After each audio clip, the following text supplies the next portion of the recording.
Na ako guys sa Mesol. Ayan.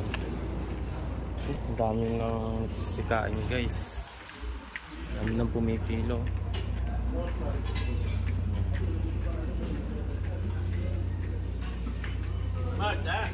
Sige. Wow, sarap.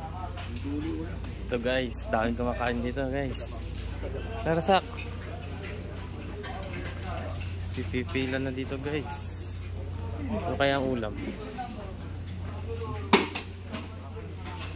Iba yung Pilipino, ibang Pakistan guys.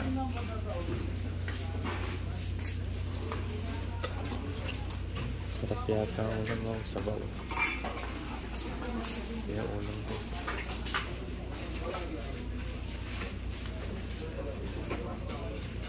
Tingnan natin ang ulam.